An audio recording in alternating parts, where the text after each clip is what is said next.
Bismillahirrahmanirrahim walibni warahil kudus al-ilahul wahid demi nama Bapa, Putra dan Rohul Kudus ketiganya yang esa. Shalom sahabat yang dikasihi oleh Tuhan, berjumpa kembali dengan saya di channel ini. Terima kasih buat teman-teman yang selalu setia mendukung perkembangan channel ini dengan cara subscribe, like, komen, dan share. Tuhan memberkati kita. Kembali lagi kita untuk mencerdaskan banyak orang, karena bagaimanapun juga adalah tanggung jawab kita untuk meluruskan cara pandang argumentasi yang dipamerkan oleh para polemikus. Dan kali ini teman-teman, seorang profesor yang diluruskan oleh seorang murtadin. Dan jangan bosan-bosan teman-teman, karena kebenaran itu perlu dijaga oleh orang-orang yang bertanggung jawab. Karena ada orang membahas agamanya, tapi untuk mengkoreksinya atau untuk menguatkan argumentasinya diambil dari kitab orang. Dan inilah yang terjadi dengan profesor tersebut. Hasilnya teman-teman, ya taulah, bakal dibuka faktanya. Ini dia videonya. Tumben-tumbenan berani. Siapa yang takut sama kamu? Oke. Baik, ayo kita diskusi dengan baik ya. Tapi jangan kejang-kejang ya. Kenapa aku dari dulu baik-baik aja? Oke, baik. Ayo kita mulai ya. Kita mulai. Silakan. Ini tema kita ini nih. Saya manggilnya apa ini? Masa panggil Dayak gitu? Nanti kan nggak enak sama Dayak-Dayak yang lain yang Kristen-Kristen. Saya panggil apa ini? Kamu mau panggil aku apa? Panggil Mbak aja dah, oke ya, Ya, Mbak Mualaf, oke Mbak Mualaf. Begini, saya ini sedang membahas ini bagaimana umat Islam itu kena prank karena ternyata tidak ada nama Muhammad di dalam Taurat dan Injil seperti yang dikatakan Al-Quran. Al-Quran berkata bahwa nama Muhammad tertulis di dalamnya, di dalam kitab Taurat dan Injil. Ada suatu kisah bagaimana Umar ibn Khattab membawa-bawa lembaran Taurat dan Injil. Ketahuan sama Muhammad. Muhammad marah besar. Dia mukanya merah. Baru kali itu Muhammad marah besar sama Umar bin Khattab. Sampai mukanya itu berubah merah membara. Dia bilang begini. Edis. Waduh, saya lagi ngomong dipotong. Kayaknya dia udah gak kuat lagi. Mata lalat. Bukan itu mata lalat.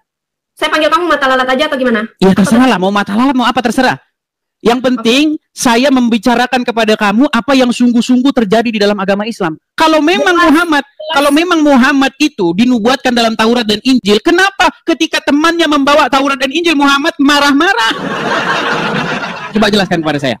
Kamu tuh hanya bisa dongeng aja, Edis. Dan yang kamu katakan itu semuanya itu tidak ada kebenaran. Oke, baik, saya tunjukkan sama kamu ya. Tinggal tunjukkan datanya aja. Oke, baik, saya tunjukkan. Kenapa tidak ada tertulis di dalam kitab Taurat dan Injil? Itu karena yang kalian punya itu adalah kitab yang palsu. Jadi karena tidak ditemukan berarti sekarang nuduh palsu. Ada kenyataannya memang iya, itu yang palsu. Makanya kalau kamu belajar itu yang setengah-setengah. Di zaman Muhammad, kitab Taurat masih asli. Gara-gara tidak ditemukan namanya berubah jadi palsu.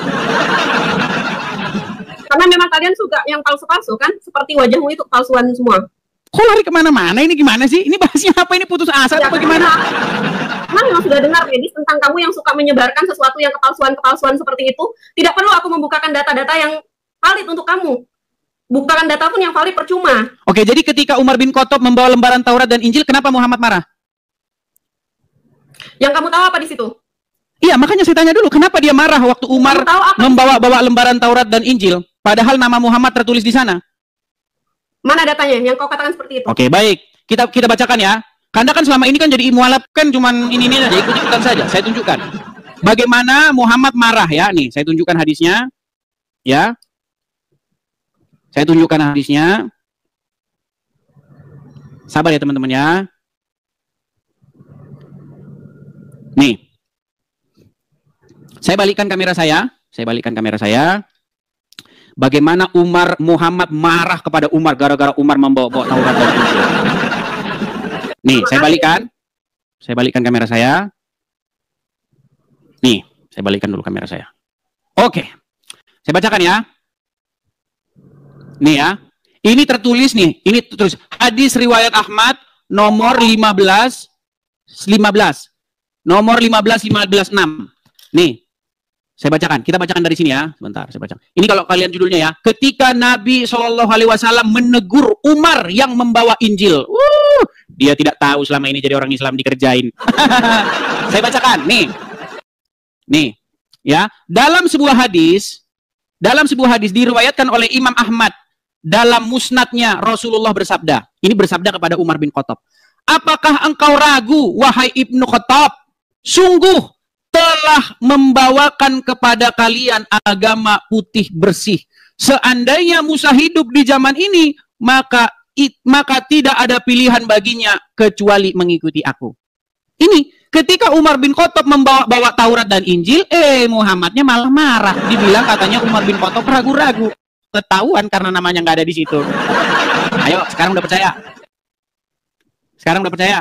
Percaya sama kamu, Edi, sama aja. Percaya dengan kamu. Oke, jadi hadis ini bohong.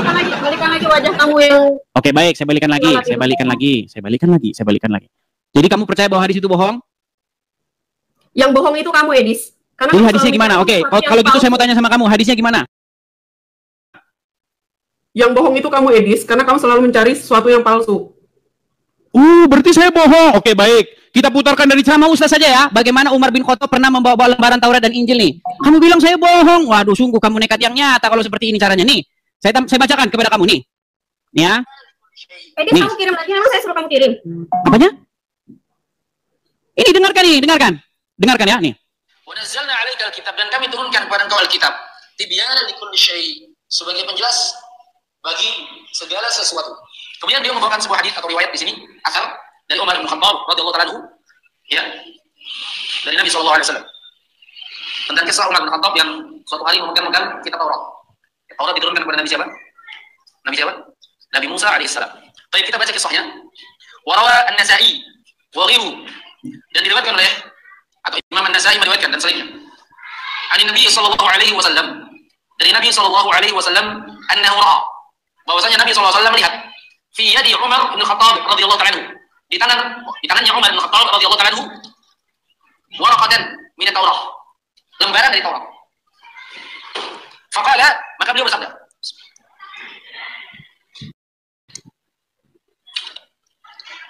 amudhawwakuna ya Ibn Khattab, apakah engkau mengatakan wahai Ibn Khattab? Dalam yang lain dijelaskan, kau wahai Ibn Khattab. Nanti dijelaskan maksudnya. Nah, intinya bagaimana? Intinya ketika temannya Muhammad Ibnu Khattab membawa lembaran Taurat, Muhammad malah nggak senang. Kenapa dia nggak senang? Coba. Nggak ada jawaban kan? Nggak ada jawaban. Jadi hanya mencari sesuatu yang tidak baiknya aja. Sekarang begini, gini ya. Saya umpamakan begini. Kalau itu mau mencuci otak-otak orang yang ada di situ. Tidak mencuci, Mbak Mualaf. Saya hanya menyatakan apa yang tertulis di dalam literatur kalian. Kalau memang Muhammad itu dinubuatkan di dalam kitab Taurat, kenapa Umar bin Khattab ketika membawa kitab Taurat itu, Muhammad malah marah? Apakah engkau ragu-ragu ya Umar bin Khattab? Loh, masa ragu-ragu? Lo justru harusnya itu kesempatan Muhammad untuk menunjukkan kepada Umar bin Khattab, wahai Umar bin Khattab, sini kitab Tauratmu. Nih, saya tunjukkan bahwa nama saya ada di situ. Ternyata Muhammad malah mukanya merah gara-gara Umar bin Khattab membawa Taurat dan Injil. Nyata bahwa sebenarnya Muhammad. Kamu tahu muka Muhammad itu merah, Edis? Bagaimana? Dari mana kamu tahu muka Muhammad? Di dalam hadisnya bunyinya begitu. Di dalam hadisnya Muhammad di situ dikatakan wajahnya berubah memerah dan dia marah kepada Umar bin Khattab. Kamu saja selama mualaf baru dengar riwayat ini kok. Kamu mualaf berapa lama sih? Jujur, wajar Edis, karena aku mencari sesuatu yang benar, bukan mencari sesuatu yang salah. Masa sekarang saya kasih tahu kamu informasi, kamu bilang saya bohong? Bukan saya bilang bohong, tapi memang kamu selalu menyebarkan kebohongan. Bohongnya di mana coba? Begini Mbak ya, begini. Itu semua kebohongan, Edis. Begini, saya panggil Kak deh lah, saya menghargai kamu lah ya, saya panggil Kak Mualaf. Begini Kak Mualaf ya. Kamu harga dari kamu karena memang kan marah, ngambek. Nanti kalau ngambek nanti cantiknya hilang. Ya? Ini cantik saya dari hati, bukan hanya dari fisik. Ya sudah, nggak apa-apa lagi nih. Sekarang begini. Intinya yang saya bilang sama kamu gini, saya hanya memberitahukan kepada kamu apa yang tertulis di dalam riwayat-riwayat Islam. Saya nggak menambah-nambahi, saya nggak mengurang-urangi. Bahkan saya pernah memberikan tantangan begini. Kalau ada orang Islam yang mampu membuktikan bahwa saya fitnah, nggak usah lapor polisi. Saya lompat dari Monas, saya bilang, lompat saya dari Monas. Kamu berani ngomong kayak gitu karena kamu tidak di Indon, Edis. Loh, dari dulu udah saya bilang. Saya sudah bilang itu dari dulu. Nggak ada saya ceritanya itu fitnah. Makanya kamu berani ngomong kayak gitu. Oke, sekarang begini aja, biar kita nggak ini debat kusir. Coba tunjukkan di mana saya pernah melakukan fitnah. Coba di mana saya pernah fitnah. Contoh, kasih satu contoh. Satu contoh yang nyata apa? Banyak sekali, kamu lihat aja semuanya fitnah. Apa? Nih, semua background saya siap. Semua background saya ini saya kasih contoh nih, background saya yang terkenal ya. Saya kasih contoh nih. Misalnya, nih saya kasih nih. Nih. Tidak ada nabi yang kena sihir kecuali Muhammad, betul nggak? Udah Edis, kamu tuh jangan cuma beraninya saat kamu lagi di luar aja. Sekarang begini loh, coba begini Mbak Mualaf, Kak Mualaf, dengar. Aduh. Kalau kamu di Indonesia gimana nih? Mana lagi? Suka kamu aja nulis. Jadi begini teman-teman ya, karena mereka tidak mampu berargumen, karena mereka tidak mampu menjawab, kok yang dibahas malah kamu begini, kamu begitu. Apa sih? Apa menjawab sesuatu kepalsuan? Iya sudah, coba. Apakah yang saya katakan bohong? Bahwa Muhammad menjadi satu-satunya nabi yang kena sihir? Bohong atau fakta? Untuk apa menjawab kamu, Edis? Enggak menjawab kan? Kaum muslimat, dengarkanlah. Ini ada seorang mualaf, tapi ilmunya kosong bagai kepompong. Itu kosong, seperti kepompong yang sudah ditinggalkan isinya. Udah jadi kupu-kupu, tahu kepompong? Udah kosong, udah gak ada, isinya udah gak ada. Ini bagaimana? Bagaimana ini pembina mualaf-mualaf? Saya kasih saran sama kalian, tolong mualaf itu dibekali ilmu. Saya kasihan sama kamu, Edis. Bukan malah bahas kasihan. Itu hanya karena kamu di luar aja. Kok malah bahas kasihan? Apa hubungannya dengan kasihan? Ini nggak ada hubungannya. Kamu mau kasihan sama saya nggak perlu dikasihani sama kamu. Tidak, benar atau tidak bahwasanya tidak ada nabi yang kena sihir? Kamu dengar aku dulu. Dengar aku dulu. Benar atau tidak ada nabi yang kena sihir kecuali Muhammad? Kamu kayak gini, Edis. Bukan? Kamu maunya didengar, tapi kamu nggak mau dengar. Oke, silakan coba. Kalau kamu merasa aku kosong, ngapain kamu ngikutin aku? Karena aku ada isinya. Kamu kan yang datang ke sini. Banyak orang ngomong gini. Bang, coba Bang ajak diskusi Dayak mualaf. Dia ngaku-ngaku mualaf, terus dia ngaku-ngaku ngerti Kristen, ngerti Islam. Sekarang giliran dipraktekkan, nggak ngerti apa-apa soal agama Islam. Dengan aku mengatakan diri aku Islam, dengan mengatakan diri aku Justru Islam. Sekarang kita jadikan pembuktian. Ayo kita buktikan. Apakah kamu betul-betul memiliki ilmu pengetahuan tentang agama Islam atau tidak? Dari tadi kita tanya nih, masalah hadis Muhammad yang marah kepada Umar bin Khattab, masalah hadis Muhammad kena sihir. Tapi nggak ada. Nggak ada kamu menjawab. Ini 19.000 begini, di sini 19.000 orang ini di TikTok melihat, di YouTube belum lagi ada berapa ribu, ya. Coba tunjukkan kepada orang banyak halayak ramai ini, coba. Apa jawabanmu ketika ada seorang Kristen seperti saya berkata, tidak ada nabi yang kena sihir kecuali Muhammad? Apa jawabanmu? Coba. Apa? Macet. Kalau yang begonya sangat bego. Memang itu ada. Ini namanya argumentum ad hominem. Tahu nggak argumentum ad hominem itu apa? Penjelasannya. Nah, seperti Edis nih, teman-teman. Di situ ada berapa, Edis? Tempat kamu, kata kamu? Ada berapa? Di sini 19.900, hampir 20.000. Ada berapa di situ, teman-teman? 20.000, udah dibilang 20.000. Silakan. Nggak percaya karena memang kalian percaya sama kamu. Orang munafik kayak kamu. Kalian percayanya sama Bukhari yang mengatakan Muhammad kena sihir. Oh, gimana? Jikalau ada seorang orang kafir membawa informasi kepada kamu, janganlah kamu langsung percaya dan jangan juga kamu langsung tidak percaya. Tapi diperiksa dulu. Ini kalian langsung nggak percaya apapun yang diberitakan oleh kafir, maka tidak dipercaya. Nggak boleh begitu jadi orang Islam. Janganlah kebencianmu terhadap suatu kaum membuat kamu tidak adil terhadap mereka. Betul. Janganlah kebencian kamu terhadap suatu kaum membuat kamu tidak adil terhadap mereka. Betul. Betul nggak? Ini malah 20.800 orang sekarang. Hampir 21.000. Yuk, di hadapan 21.000 orang. Apakah jawaban seorang mualaf ketika disuguhkan fakta bahwa Muhammad menjadi satu-satunya nabi yang kena sihir? Silakan. Udah gelagapan dia. Ayo, silakan. Jangan kabur. Jangan telepon Zulkifli M. Abbas atau Nur Alim. Atau suruh sajalah telepon Adi Hidayat boleh. Telepon Abdul Somad boleh. Ayo, silakan. Siapa yang mau ditelepon? Bahkan saya menantang Abdul Somad Adi Hidayat untuk diskusi dengan saya. Ayo. Gak level mereka lawan kamu, Edis, orang sampah. Bilang aja takut. Kotoran kayak kamu ngapain, Edis? Dari tadi, gini. Oke, saya jawab. Dari tadi, macam-macam logik falasi, macam-macam kesesatan logika. Salah satunya adalah argumentum ad hominem. Tahu nggak argumentum ad hominem itu apa? Nggak tahu, namanya juga mualaf. Oke, argumentum ad hominem adalah sebuah argumen kecacatan berpikir. Dia bukan membantah argumennya, tapi dia bantah orang yang ngomong. Gara-gara yang ngomong orangnya hitam, gara-gara yang ngomong orangnya dekil, makanya argumennya menjadi salah. Apa itu logika macam apa kayak begitu? Justru hitam-hitam begini keren, begini hitam-hitam keren. Jadi begini, ya.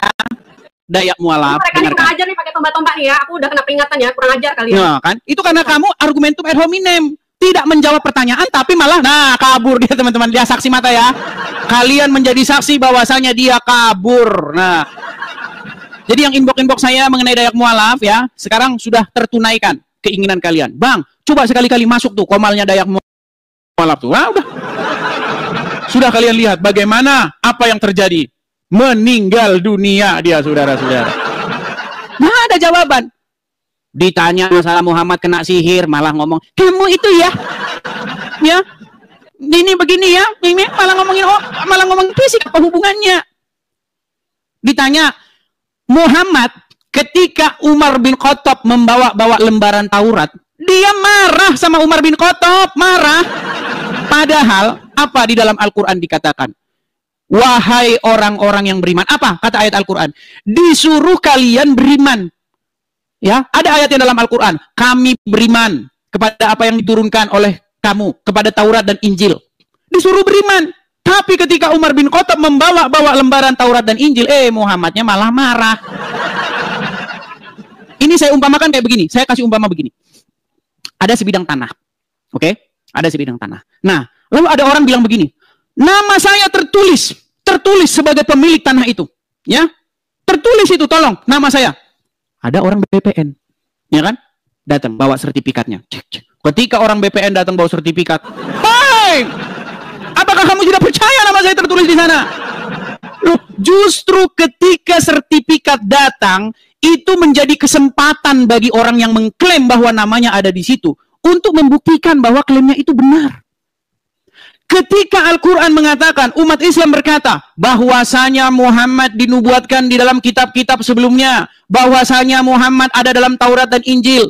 Ketika Umar bin Khattab membawa kitab Taurat dan Injil itu, bukannya Muhammad membuktikan kepada kaum muslimin bahwa namanya ada tertulis di situ, malah sebaliknya, Muhammad wajahnya merah dan marah kepada Umar bin Khattab. Ini apa-apaan ini?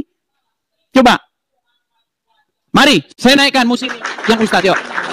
Tolong yang muslim yang ustadz ya, jangan muslim yang macam kayak Dayak Mualaf tadi. Kalau yang seperti itu tiap hari datang ke channel kita, Islam makin bangkrut, teman-teman. Ayo, silakan, Bang Tafsir Cinta. Muslim, Bang? Tafsir? Silakan, Bang, ya, kan kamera. Ayo, saya harap Anda seorang ulama, saya harap Anda seorang yang mengerti agama Islam. Oke, Abang Muslim, Bang? Ya. Oke, Abang pernah dengar riwayat itu? Bagaimana Umar bin Khattab membawa lembaran Taurat dan Muhammad marah kepada dia? Pernah dengar riwayat itu nggak? Benar. Jadi jangan dibilang saya bohong-bohong. Memang riwayat itu ada. Nah, sekarang begini, Bang. Bukankah Al-Quran memerintahkan untuk beriman kepada kitab-kitab sebelumnya? Ya. Kenapa ketika Umar bin Khattab membawa kitab-kitab sebelumnya Muhammad marah? Kenapa? Takut ketahuan, Bang, kalau Muhammad nggak ada di situ gitu ya? Ayo. Ya. Kenapa menurut Bang Edis, kenapa? Ya karena Muhammad takut ketahuan bahwa namanya nggak ada di situ. Jadi? Iya, makanya sebenarnya kalian udah kena prank, Bang. Kalian sudah kena prank bahwa nama Muhammad tidak pernah ada dalam Taurat dan Injil. Enggak, Abang tahu kayak gitu dari mana? Oke, sekarang sudah tertulis di situ nama Muhammad. Bahkan Umar bin Khattab yang membawa Taurat ketahuan oleh Muhammad, dia malah dimarahin. Berarti itu bukti-bukti nyata, sekumpulan, serangkaian bukti-bukti itu mengindikasikan bahwa memang Muhammad tidak pernah namanya tertulis dalam Taurat dan Injil. Makanya kalau kalian percaya begitu, kalian udah kena prank. Alasan Nabi Muhammad marah karena nggak ada namanya di Taurat itu dari mana? Oke, sekarang apa penyebab dia marah? Iya, Abang Edis nih, apa penyebab dia marah? Penyebab dia marah, katanya, Umar bin Khattab itu, apakah kamu ragu-ragu terhadapku, wahai Umar bin Khattab? Ya kan? Nah, itu sebenarnya bukan seperti itu kalau Muhammad memang betul-betul ingin membuktikan.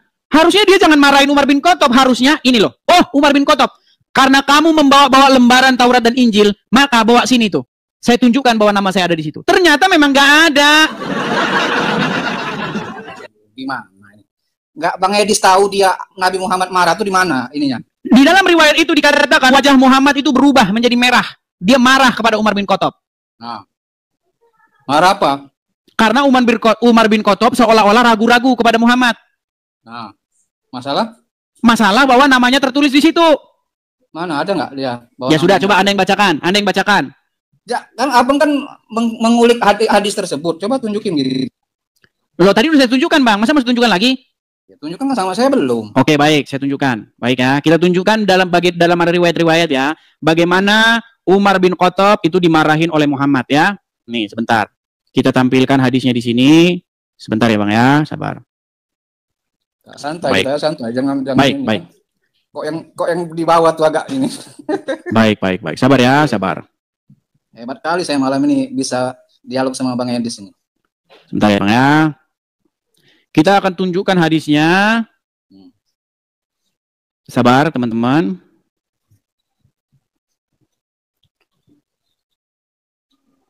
Turun. Ini hadisnya agak sedikit panjang soalnya, Bang ya. Ya.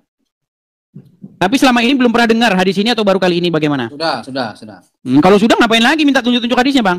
Enggak, kan dalam hadis itu Bang Edis ada asbabul wurudnya. Asbabul wurudnya. Nah, gimana itu menurut Abang? Kalau saya belum terbaca asbabul wurudnya.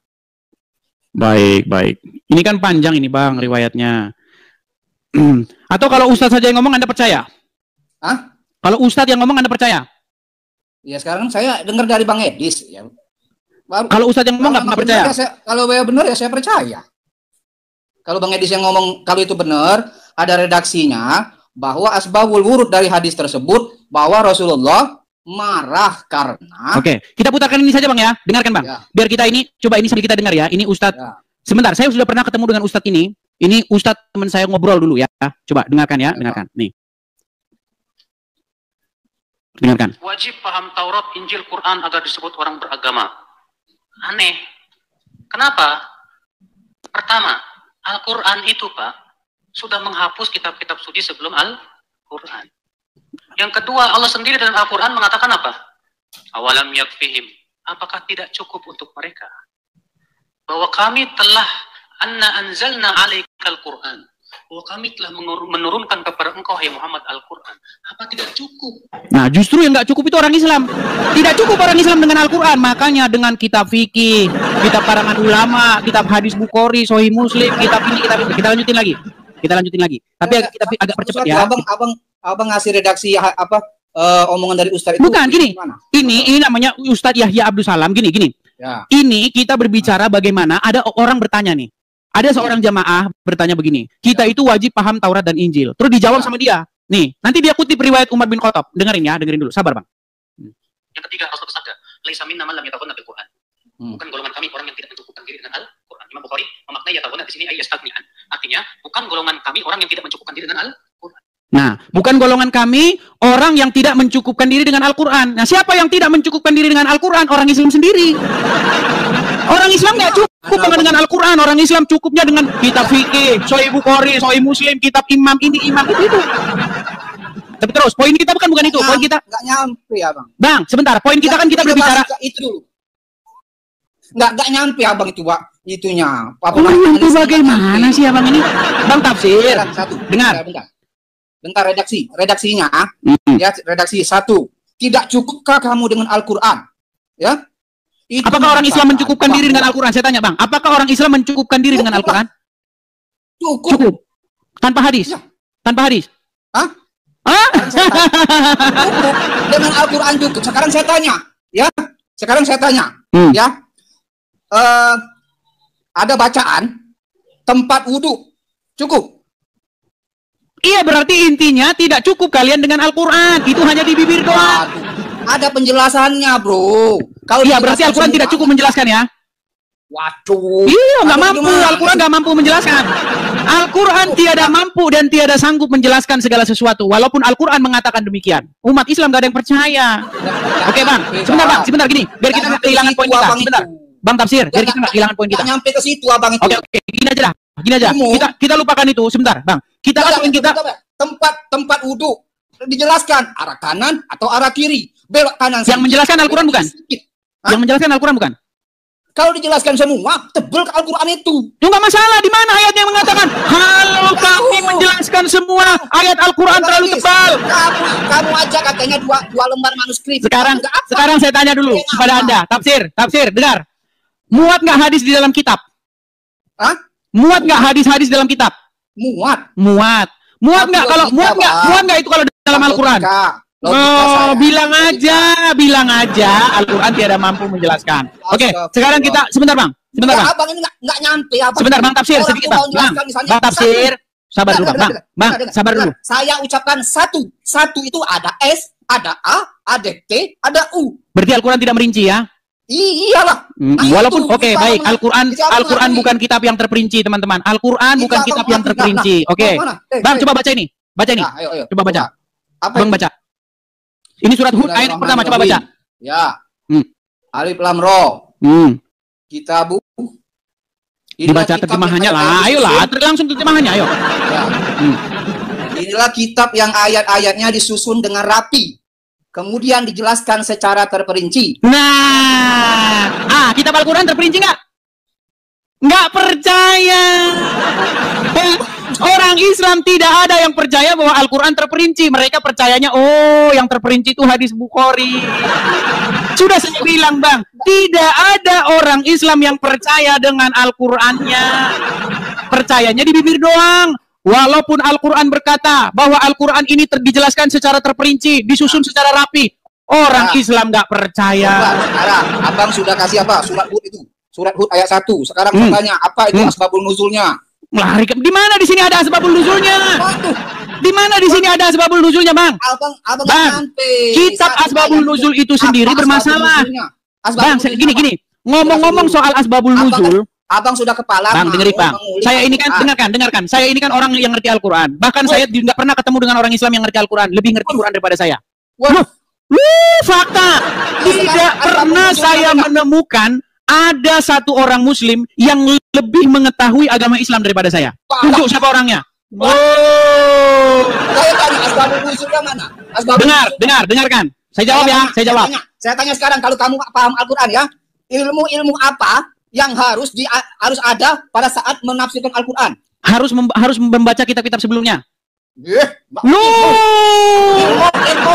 Kalau kalian belajar dari ustadz di pondok pesantren, kalau mau paham Quran, kalian harus paham nahwu shorof, mantiq, balaghah.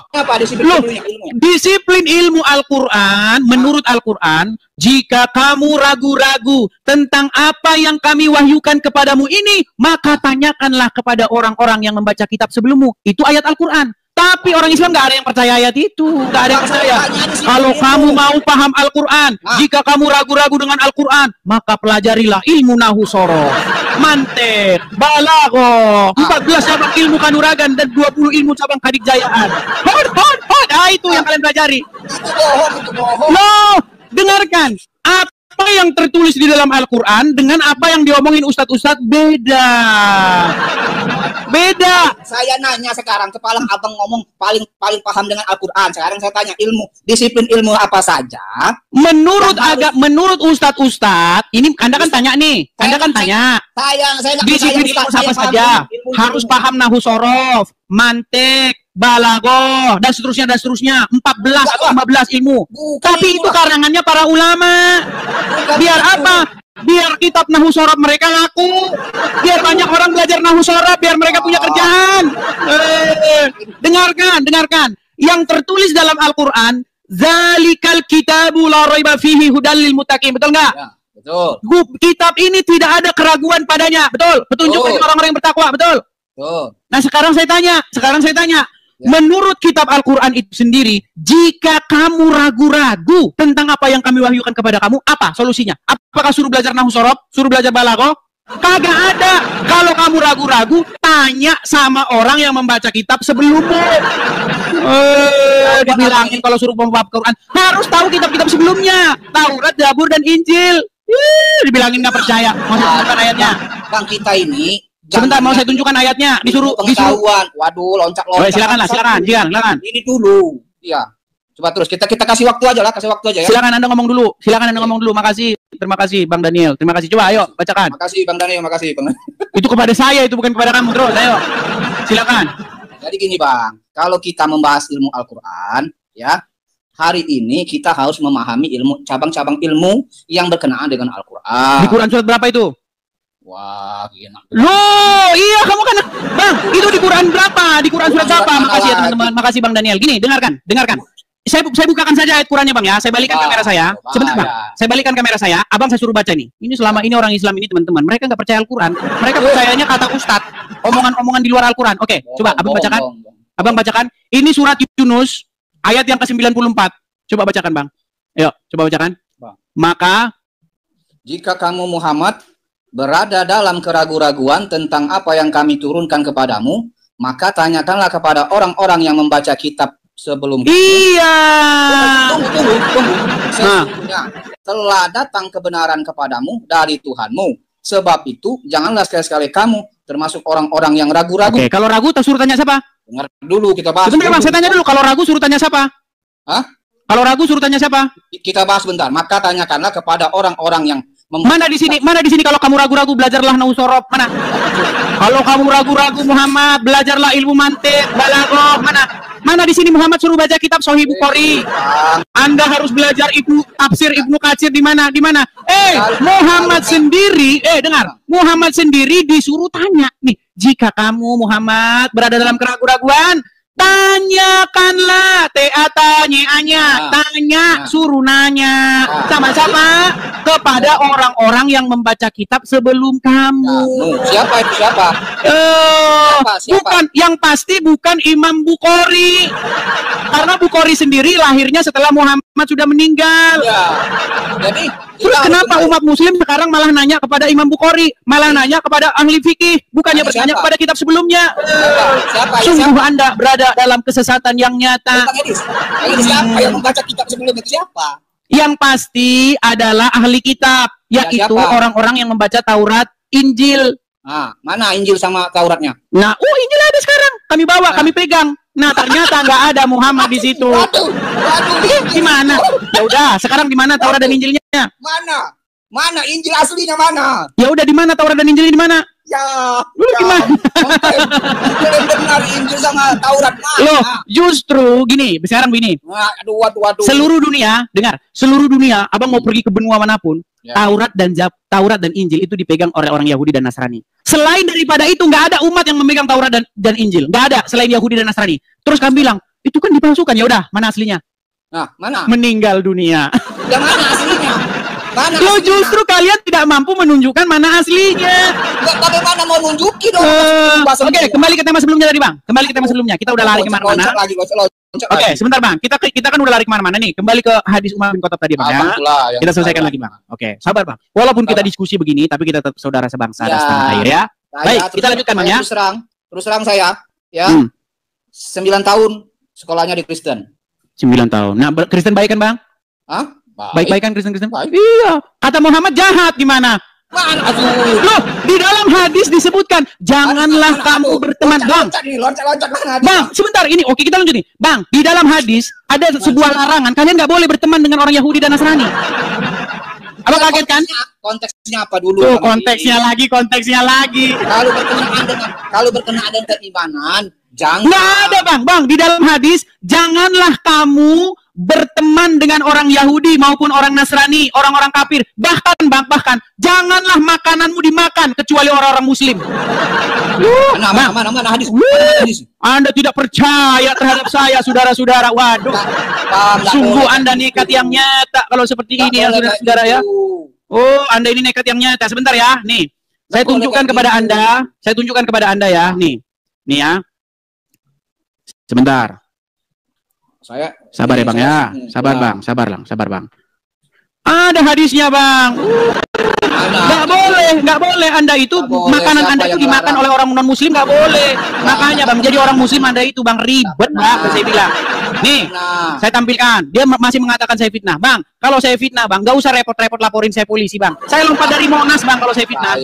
Oh, dibilangnya saya fitnah katanya saudara-saudara. Bukan fitnah, pemahamannya aja. Oke, nih Bang, Abang bisa baca, coba ayo baca ini. Hadis siapa? Nih, ini hadisnya. Ini Arabnya. Ya kan? Langsung intinya. Nih, Abu Sa'ad dari Abang aja baca, silakan. Abu Sa'id Al-Khudri radhiyallahu anhu, dari Nabi sallallahu alaihi wasallam, beliau bersabda, "Jangan engkau berteman kecuali dengan orang beriman dan jangan memakan makananmu memakan makananmu selain orang yang bertakwa. Iya, Oke, nggak boleh bahas. Bang, makananmu itu Bahas nggak di boleh bawah, untuk bahas orang di bawah. non-muslim. Bang, jangan redaksional, bahas di bawahnya apa? Oke, silakan nih, baca lagi. Seorang muslim wajib menyertai orang baik di semua keadaan. Betul. Orang baik, nggak ada orang yang beragama. Iya, tadi Anda bilang Kristen baik. Bang, barusan nggak tadi Abang bilang orang Kristen baik? Abang bilang barusan gitu nggak? 9 tahun saya sekolah di Kristen, betul nggak? Ayo. Bukan orang Kristen baik. Semua manusia Sekarang itu tuh baik. kasih itu Aduh, masuk ke kepala dia. Sudah ada orang Kristen yang baik, sekarang berubah kan? Itulah Bang, betapa kuatnya dogma agama mempengaruhi seorang manusia. Nah, Bang, di depan Bang, dengar Bang, di depan matamu sendiri, selama 9 tahun Anda melihat bagaimana orang-orang Kristen, sahabat-sahabatmu orang-orang baik. Tapi ketika hadis saya tunjukkan di hadapanmu, orang Kristen nggak baik. Berat, saudara-saudara. Siapa yang ngomong orang Kristen nggak baik? Oke, sekarang saya tanya, boleh nggak memakan makananmu selain daripada seorang Muslim? Boleh. Saya tunjukkan lagi hadisnya. Ini benar-benar nekat yang nyata ini teman-teman. Nih, itu belum selesai. ayo. Belum Oke, coba baca lagi yuk. Coba baca lagi. Ayo, apa? Janganlah memakan makananmu. Artinya jangan ada yang memakan makananmu selain orang yang bertakwa. Adakah orang Kristen bertakwa? Adakah orang Yahudi bertakwa? Abang Edis, berat, saudara-saudara. Membohongi diri sendiri. Bang, makanya saya bilang Bang, kalau anda Muslim, Anda nggak boleh bagi-bagi makanan kepada orang non Muslim, karena jangan memakan makananmu selain daripada orang yang bertakwa. Makanya saya bilang Bang, mustahil Anda jadi orang Islam di detik yang sama Anda mau jadi orang baik. Loh, sekarang kalau Anda Bang Anda percaya nggak hadis ini? Sekarang saya tanya, percaya hadis ini nggak? Percaya. Oke, boleh nggak di sini memakan makananmu selain daripada orang yang bertakwa? Kamu kan nggak ngerti, Dis. Penjelasan di bawahnya apa? Palsu. Kamu mendustai penjelasannya. Penjelasannya di bawah apa? Bang, apakah di dalam kitab hadis ada penjelasannya? Bukankah ini sudah begitu jelas dan terang? Bukankah sudah begitu jelas dan terangnya? Ayo. Sungguh Anda nekat yang nyata. Kalau nggak sampai ilmunya ini, hadis itu ada asbabul wurudnya. Mana asbabul wurudnya? Bang, ini jelas-jelas berbunyi bagaimana nih. Janganlah engkau berteman. Nih Bang ya, yang warna hijau ya. Janganlah engkau berteman kecuali dengan orang yang beriman. Dan janganlah ada yang memakan makananmu selain orang yang bertakwa. Artinya, Anda jadi Islam, di saat yang sama Anda pasti jadi orang ribet. Anda maunya berteman dengan yang Muslim saja. Makanan Anda nggak boleh dimakan sama orang yang bukan non-Muslim. Salah memahami hadis. Loh, inilah akibat Anda mengikuti ajaran agama hadis. Ada penjelasannya. Sungguh Anda nekat yang nyata. Kamu tutup-tutupi. Bang, di mana saya tutup-tutupinya, Bang? Saya ini penjelasannya. Loh, Bang, dengerin ya, dengerin. Aduh. Dengerin Alkisah, saya punya kisah. Dengerin, Bang. Ya, Saya punya teman, ya, namanya itu AA Sapa begitu ya. Saya nanti hari Minggu saya mau main ke rumah AA, ya. Oke, kata dia. Oke, Bang, main. Nah, mainlah saya ke rumah dia. Oke. Nah, di depan rumah dia, nggak terlalu depan lah, agak-agak samping. Dia bilang begini, Bang, itu ada tetangga saya. Dia pakai cadar, jilbaban, hitam cadaran. Dia bilang begini, itu Bang, nggak mau dia berteman sama kami aja orang Muslim, dia nggak mau berteman. Ternyata saya tahu, saya bilang sama dia, tahu nggak Bang itu karena apa? Itu karena hadis. Hadis memerintahkan, jangan kamu berteman kepada orang. Makanya mereka justru sedang melakukan ajaran itu. Makanya Bang, ada loh Bang. Loh, Islam nggak benar. Nah ini karena Anda tidak mengikuti hadis. Gimana? Islam itu rahmatan lil alamin. Oke lah, gini Bang. Abang itu kan gini, sebenarnya Bang, kebohongan yang terus-menerus diucapkan. Kebohongan yang terus bohong, oknum itu yang bohong. Anda gini Bang. Kebohongan, dengarkan Bang. Menurut Muhammad, umat Islam itu akan terpecah menjadi 73 golongan. Betul? Waduh. Dari 73 golongan, sebentar Bang. Dari 73 golongan, hanya satu golongan yang benar. Yang lainnya masuk neraka, betul? Sudah klasik. Loh, justru Bang, yang oknum-oknum yang jumlahnya 1-2 itu, justru itu malah yang golongan yang kecil. Menurut Muhammad, 73 golongan, cuman satu golongan yang benar. Artinya apa? Artinya yang benar itu cuman sedikit, yang mayoritas justru malah yang sesat. Itu bahasan, Oke, sekarang kita kembali ke hadis tadi, Bang. Itu bahasan tentang firqo, nggak Ya, yang lain aja. Abang nggak sampai ilmu Anda ke situ, nggak sampai ilmu Abang ke situ. Sekarang kita kembali ke tema tadi. Nih ya. Bagaimana Umar bin Khattab dimarahin Muhammad marah. Nih, dengerin Bang hadisnya. Dengerin ya. Mana? Oke, dengerin ya. Dengerin. Yang keempat, Rasulullah pernah melihat Umar bin Khattab bawa-bawa Injil. Artinya Sahih Bukhari. Atas apa? Kata amutahawwikuna anta ya Ibnu Khattab. Kamu udah ngaco Ibnu Khattab. Sampai begitu Rasulullah SAW melihat Ibnu Khattab bawa-bawa apa? Taurat atau Injil. Maka Rasulullah marah dan berkata, amutahawwikuna anta ya Ibnu Khattab. Marah nggak dikatakan di situ Umar bin Khattab? Ya marah belum tentu masalah namanya nggak termasuk di Taurat dan Injil kan? Oke, apa penyebab dia marah? Penyebab dia marah apa? Aduh. Loh, di dalam Al-Quran disuruh beriman kepada kitab-kitab sebelumnya. Kitab Taurat termasuk kitabnya Allah nggak? Betul. Kenapa Umar bin Khattab yang membawa kitab Taurat yang kanon katanya kitabnya Allah, tapi Muhammad malah marah? Ayo. Nah, meninggal dunia dia. Kamu itu kata kamu tadi, Nabi marah karena namanya nggak ada di dalam Taurat dan Injil. Begini Bang, begini. Muhammad kan Al-Quran kan berkata. Pembohongan publik nih. Oke, sekarang begini. Muhammad dan Al-Quran kan berkata. Kamu akui dulu, kamu sudah bohong. Loh, justru dugaan kita bilang aja Muhammad takut ketahuan namanya nggak ada di sana. Oke, sekarang saya tanya, kenapa Muhammad harus marah-marah? Ya kamu kan mengulik itu. Saya tanya kamu, kenapa dia marah-marah? Menurut dugaan gini, Bang, kita ini, Abang tahu nggak? Oke, sekarang saya tanya Bang. Sekarang begini, saya tanya sekarang. Abang tahu nggak argumen from silence? Tahu nggak? Aduh, diulang lagi. Nah, bukan. Ini gini Bang, saya ingin membuktikan macam-macam logika yang tidak sehat yang dialami oleh umat muslim. Salah satu cacat logika, salah satu kesesatan berpikir adalah argumen from silence, yang artinya ini yang saya tunggu-tunggu. Ini yang saya bilang. Gini Bang, kita tidak boleh menyimpulkan sesuatu karena nggak tertulis di situ. Saya kasih contoh. Nih. Sebentar. Saya kasih, Bang. Saya kasih Anda contoh. Ini yang dimaksud dengan argumen from silence. Dengar. Itu kamu tadi tahu. Dengar dulu. Ini nih. Dengar dulu, dengar. Kita mau dialog yang mana ya? Yang dialog apa pasca sarjana, jangan dialog anak SMA ya. Dengar. Dengarkan, Bang. Nih. Abang saya tampilkan sebentar. Saya balikkan dulu kamera saya. Saya balikkan kamera saya. Ini ada tulisan di sini. Nih. Budi mengajak Tono naik gunung. Lalu Budi menendang Tono hingga Tono akhirnya jatuh ke kawah api hingga hangus tak bersisa. Ya. Mana di sini tulisan bahwa Budi membunuh Tono? Hah? Mana di sini dikatakan Budi membunuh Tono? Budi membunuh Tono. Mana tulisannya di sini? Tertulis nggak di sini bahwa Budi membunuh Tono? Mana tulisannya? Mana? Nggak ada. Tapi dari serangkaian peristiwa-peristiwa ini, kesimpulannya Budi membunuh Tono nggak? Belum tentu. Oke, saya bacakan satu kali lagi. Budi, dengar. Tentu. Iya, makanya dengarkan dulu. Dengar. Budi mengajak Tono naik gunung. Sudah. Ya. Lalu Budi menendang Tono hingga Tono jatuh ke kawah api hingga hangus tak bersisa. Ya. Berarti mati nggak Tono di sini? Belum tentu. Hangus tak bersisa, masih hidup. Loh, ini loh jelas Tono jatuh ke kawah api hingga hangus tak bersisa. Masih hidup, berarti dia masih hidup. Masih hidup. Oh, hangus tak bersisa, masih hidup, saudara-saudara. Berat jadi orang Islam, saudara-saudara. Nah, kamu terjebak. Jadi maksud saya begini, tidak ada di situ, di dalam narasi itu bahwa Muhammad takut namanya tidak tertulis dalam Al-Quran. Nggak ada. Tetapi dari rangkaian peristiwa itu, dengarkan dulu, ini yang dimaksud dengan argumen from silence.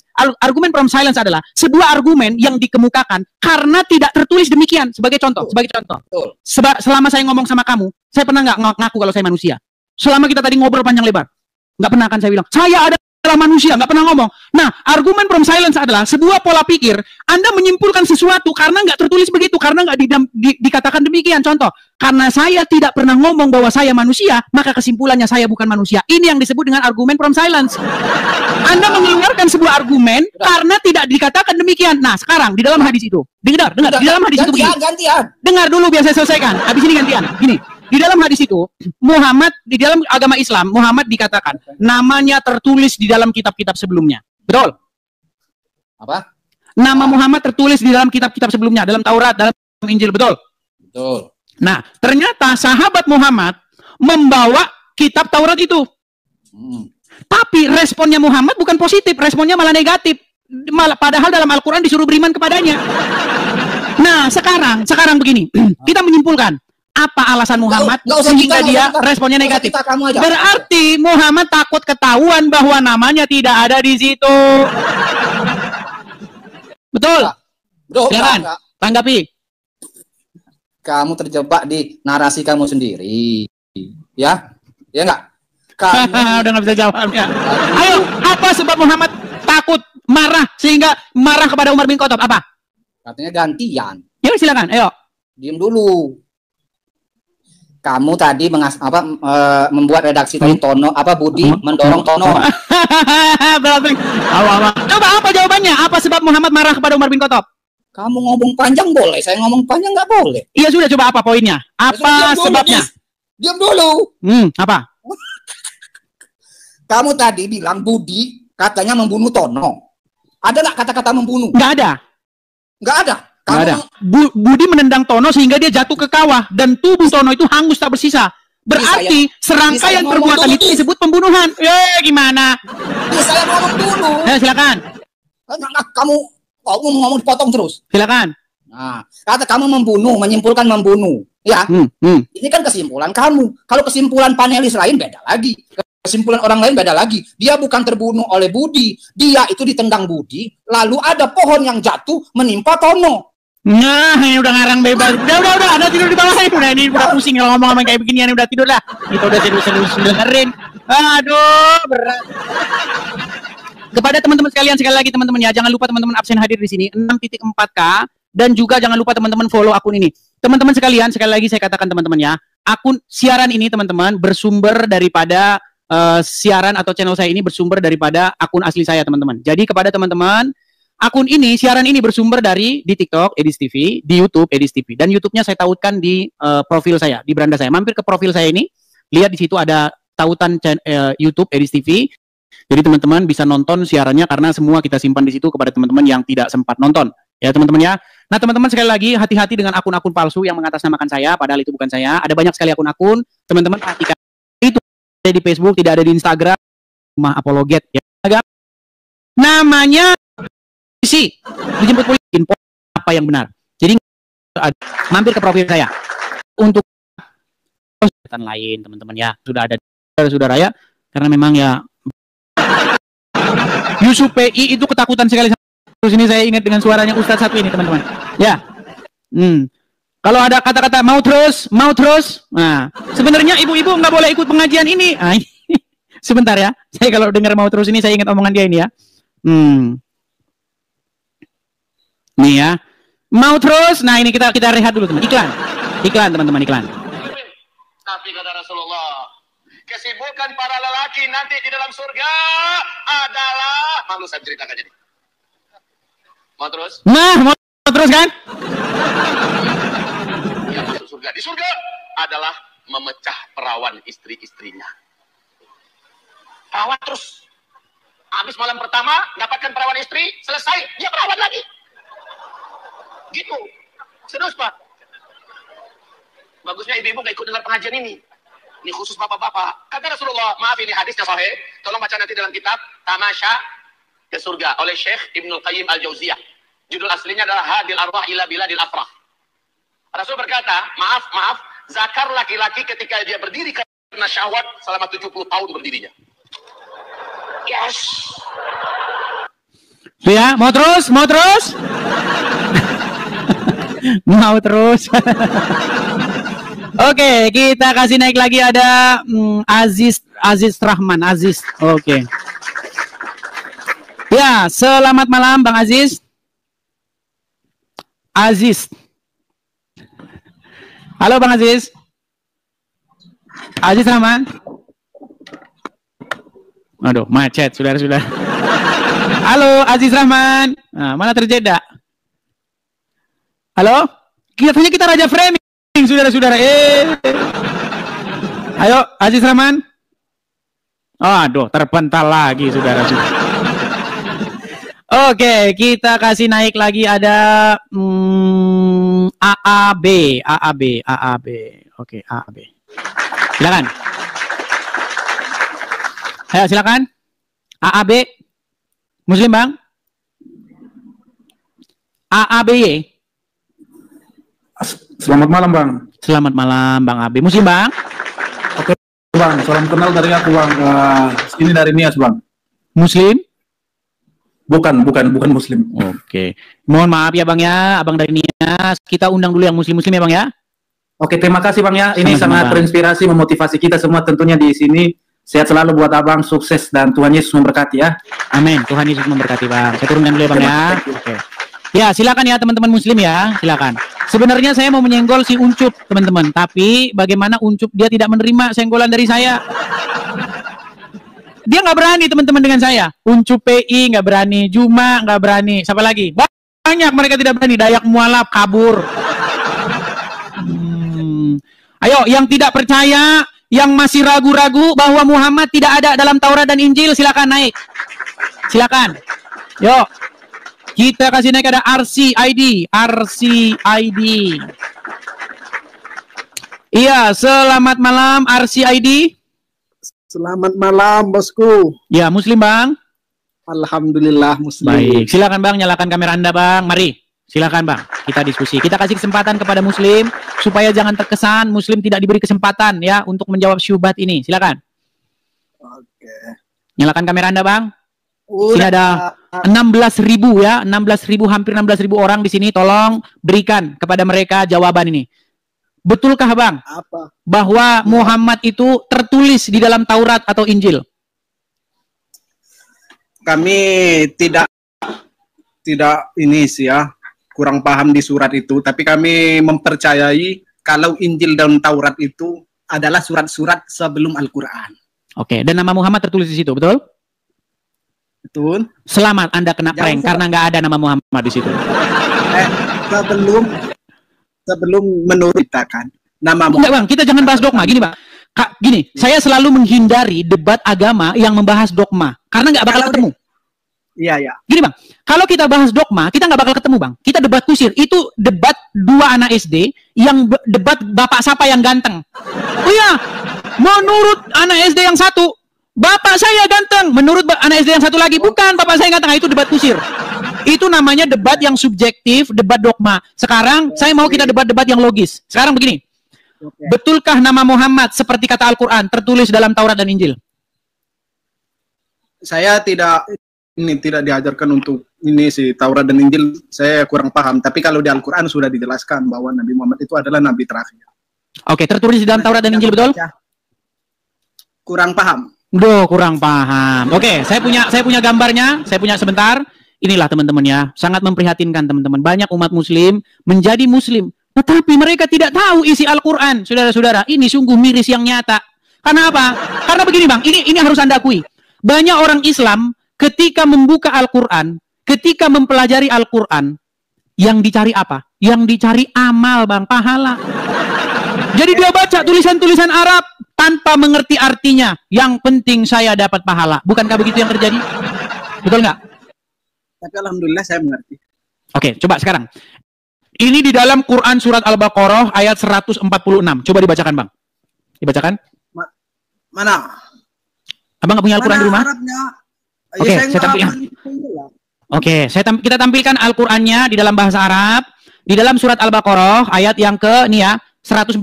Jadi menurut Al-Qur'an, Bang, yang kenal Muhammad seperti anak sendiri itu ahli kitab. Kalian malah sok kenal Muhammad. Bentar. Kalian ini sok kenal Muhammad. Yang kenal Muhammad seperti anak sendiri ahli kitab, malah kalian yang sok kenal. Coba. Al-Baqarah ayat yang ke 146 dan artinya. Kita tampilkan dulu Bang ya di layar ya Bang ya. Baik. Kita balikkan dulu layar saya sebentar. Saya hilangkan dulu ininya sebentar. Sabar ya Bang ya. Oke. Silakan Bang. Deketin. Allazina ataihumul kitab bayar yurri. Deketin Bang, nggak kelihatan. Sinyal kau jelek. Dianya yang baca terbata-bata, sayanya dibilang sinyalnya yang jelek. Sinyal kau jelek. Oke, dibaca terjemahnya aja Bang. Ayo. Orang-orang.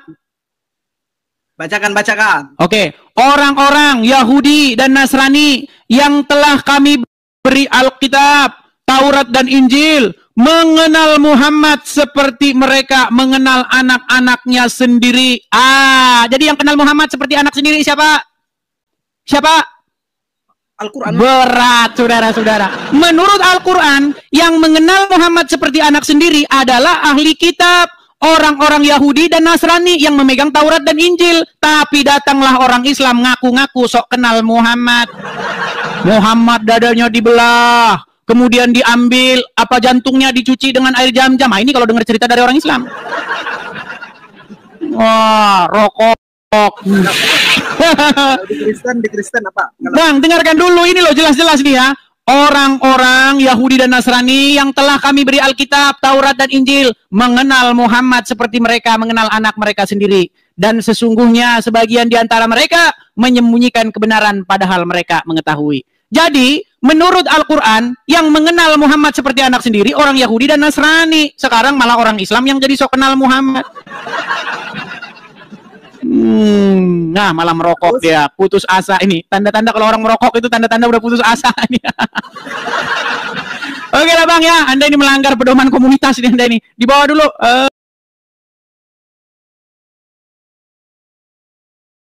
Pak, saya dari Singapura, Pak. Singapura. Salam kenal, Pak. Salam kenal. Ya, sampai Singapura, sampai Malaysia, sampai Sarawak, sampai mana-mana, sampai kemana-mana nih. Seluruh dunia. Ya, silakan Bang. Apa pertanyaan Anda, Tuan, tadi? Begini Bang, Abang tahu prank? Abang tahu istilah prank? Prank ya? Prank saya tahu, Tuan. Prank itu istilahnya dikerjai, begitu? Pasal enggak bisa baik kalau di type-nya kontrol Islam, benar enggak? Pasal bagi teman-teman jangan ya. Gini, teman-teman tolong, teman-teman yang Kristen, baik, tolonglah berkomentar yang baik, ya. Jadi, punya akhlak, teman-teman. Tunjukkan kalau kita orang Kristen, kita itu punya yang namanya adab. Punya bahasa yang baik, punya tutur kata yang baik. Jadi teman-teman ya, Anda bagaimana jadi orang Kristen tapi kok nggak punya ini adab? Tunjukkan yang ada saja, jangan yang nggak ada. Ya etika yang... Ya etika, teman-teman yang di kolom komentar. Sayangnya saya nggak bisa lihat karena kencang sekali Bang. Kolom komentar saya nggak bisa mengkontrol Bang. Jadi teman-teman sekali lagi yang di kolom komentar, berbahasalah, berkomentarlah dengan baik. Apa yang kamu katakan tuh ada juga benar, yang hari ini kita harus menghormati agama yang lain. Sedangkan Al-Quran pun sudah mengatakannya. Ya, masalahnya begini Bang. Sehubungan dengan banyaknya ustadz-ustadz, ya kan, yang mengatakan bahwa Muhammad dinubuat, bahkan Al-Quran sendiri mengatakan Muhammad itu namanya tertulis dalam Taurat dan Injil, betul? Muhammad ya. Taurat dan Injil. Itu saya nggak pasti, Tuan. Waduh, berarti Anda sudah ragu-ragu. Iya, betul. Kalau kamu tanya adanya nama Taurat dan Injil di dalam Al-Quran, iya ada. Tapi kalau baik. ada nama di dalam Taurat dan Injil, saya nggak pasti bahasa itu. Kalau sekiranya saya nggak pasti, saya nggak bisa mengatakan. Abang udah biasa baca Al-Quran? Ya benar, Pak. Abang sudah biasa baca Al-Quran? Benar, Pak. Baca Al-Quran. Baik ya, baik. Kita akan tunjukkan sebuah ayat ya Bang ya, bagaimana Al-Quran mengatakan bahwa Muhammad itu tertulis namanya di dalam Taurat dan Injil. Abang tidak tahu ayat itu? Ayat apa, Tuan? Baik, sebentar ya Bang ya. Di mana ya? Sebentar ya Bang ya. Sebentar Bang ya, saya tampilkan dulu. Ya benar, baik Pak. Demi mencari agama harus berlapang dada, itu yang kebenaran. Ya, sebentar Bang ya. Masya Allah. Sebentar Bang. Kita tampilkan ayatnya sebentar. Oke ya, kita tampilkan ayatnya sebentar. Abang ada Al-Quran di situ? Ada Pak, di tangan saya Pak. Oke, coba Bang bukakan dulu Quran. Surat Al-Baqarah. Ya. Bentar ya. Ayat 146, silakan Bang dibacakan. 146-nya.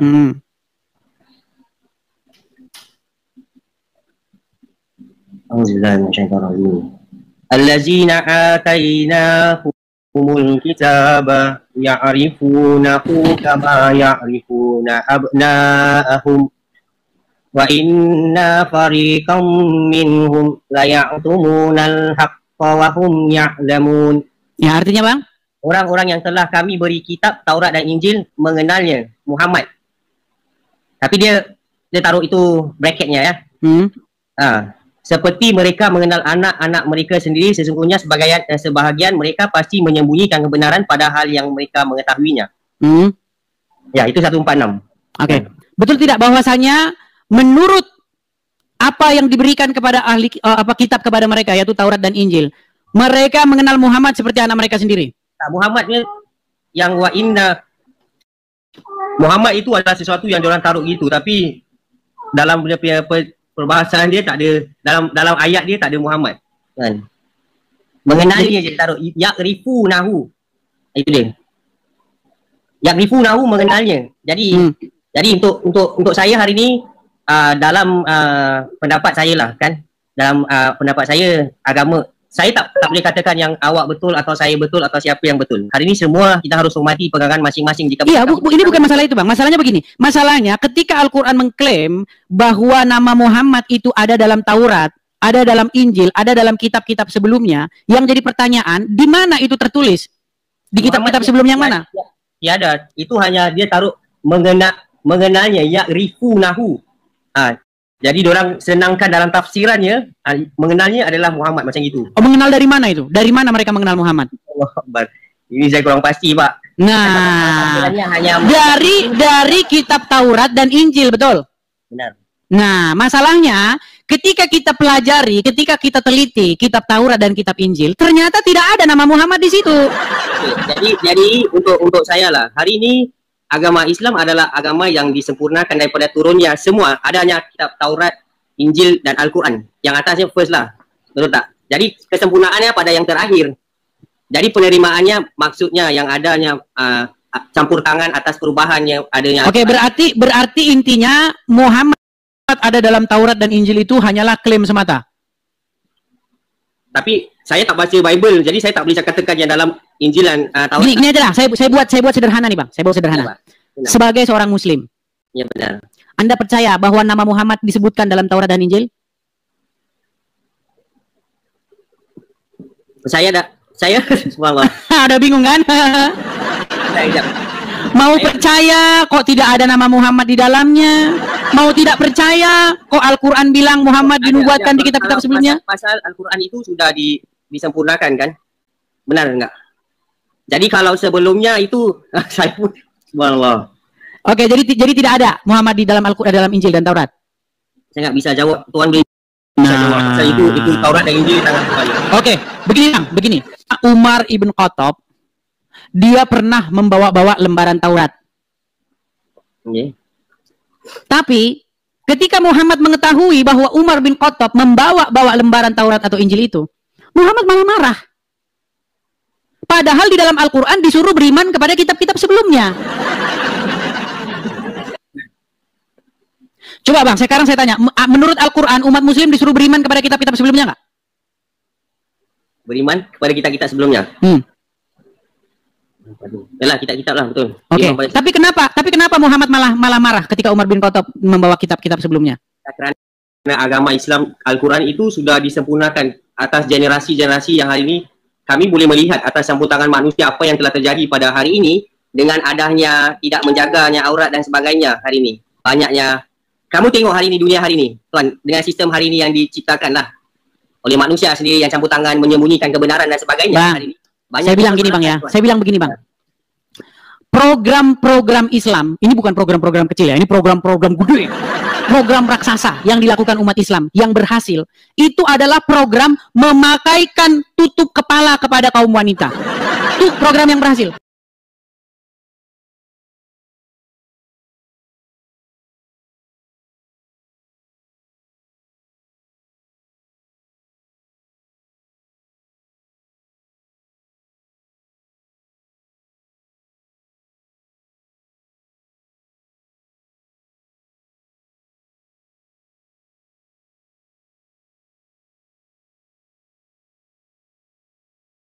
Makanya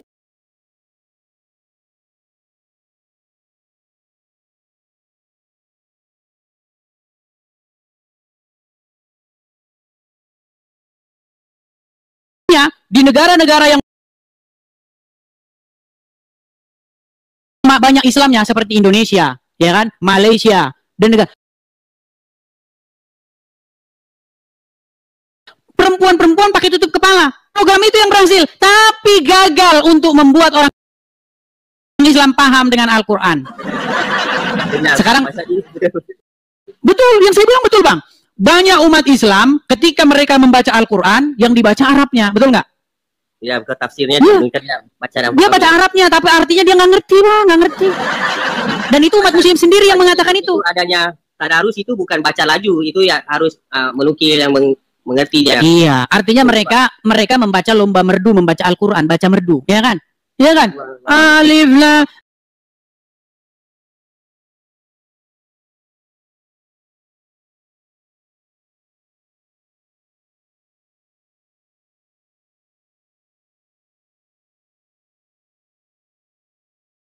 Zalikal kitab kan gitu kan? Betul nggak? Yang bisa menghukum seseorang ya bisa itu akhlak Ya, sesuatu. tapi begini Bang, tapi begini Benar. Bang.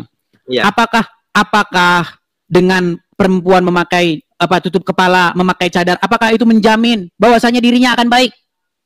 Diri masing-masing hidayah hari ini. Bang, banyak kejadian terekam oleh CCTV bagaimana wanita-wanita bercadar, bagaimana wanita-wanita berjilbab nyolong di supermarket, mencuri. Itu karena apa? Dengar Bang, ini ya. Ini susu masuk. Terus kemudian apa lagi? Rinso masuk. Itu Bang. Jadi begini Bang. Saya melakukan gini. Kenapa kalian membuat satu program ya hanya untuk penampilan fisik? Bukan, Tuan. Iya, kalian tidak membuat satu program bagaimana umat Islam melek Al-Quran. Kalian membuat satu program bagaimana orang Islam pakai tutup kepala perempuan. Kamu bercakap saya dengar. Sekarang saya bercakap. Silakan. Beri saya masa sedikit lah. Sama-sama adil ya. Benar nggak? Silakan. Jadi kepada saya hari ini dengan membaca Al-Quran dan maknanya, hari ini bagi kamu agama kamu, bagi kami agama kami. Tapi hari ini kepercayaan kami hari ini kita percaya, kita tak boleh cakap.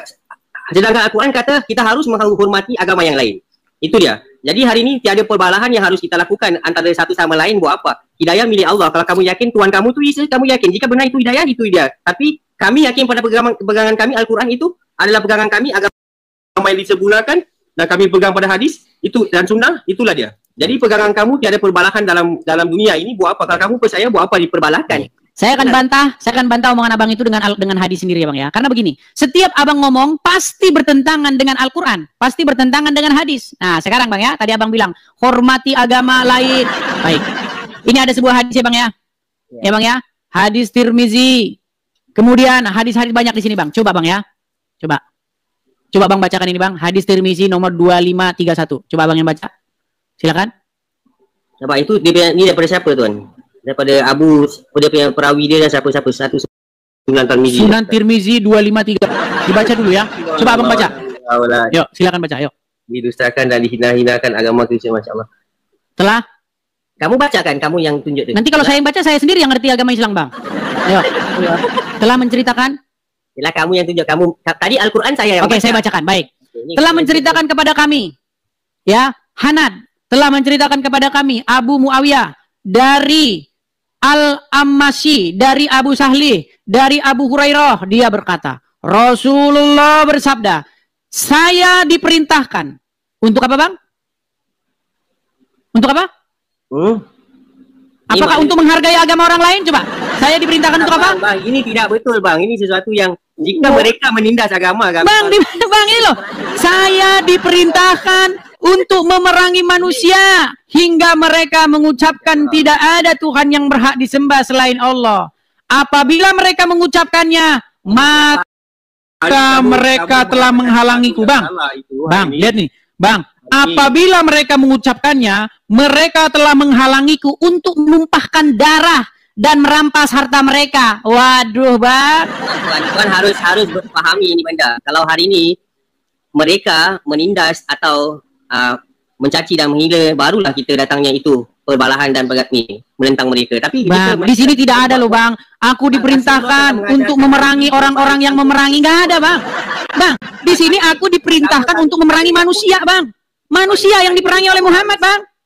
Harus menghormati agama kami juga. Kami menghormati. Tapi jika kamu menindas dan ingin berbalahan dan create tension itu dan sebagainya, buat apa hari ini? Bang, justru begini. Agama kamu hari ini mengajar kamu untuk menghina orang lain?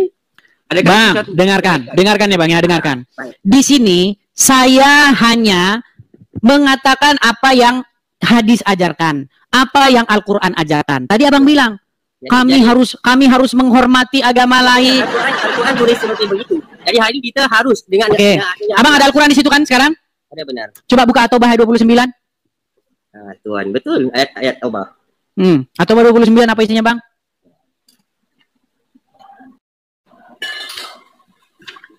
Surat At-Taubah atau Quran surat yang ke-9, ayat yang ke-29. Coba. Nih, sayang sekali teman-temannya, banyak orang-orang Islam itu tidak mengerti agama Islam, teman-teman. Belajar, Pak, enggak apa. Tapi hari ini kita harus pelajari dalam akhlak. Kalau berilmu tiada akhlak pun enggak bisa ya, Pak. Enggak. Jadi kalau kamu enggak bisa ada akhlak yang baik, jika benar orang mencontohi kamu sebagai seorang, kita di sini tidak bicara akhlak, Bang. Kita di sini bicara apa yang Quran ajarkan, apa yang Quran katakan. Apa yang kamu percayai itulah diri kamu. Jadi kalau diri kamu ini membawa sesuatu memperolok-olokkan orang lain, apakah ini satu agama? Hari ini kita harus Oke, coba silakan, Bang. Bukakan surat At-Taubah 29. Yang saya harus katakan. Apakah dengan mengatakan apa yang Quran katakan, maka saya dibilang penistaan, Bang? Apakah dibilang saya ini mengajarkan kebencian? Coba baca surat At-Taubah 29.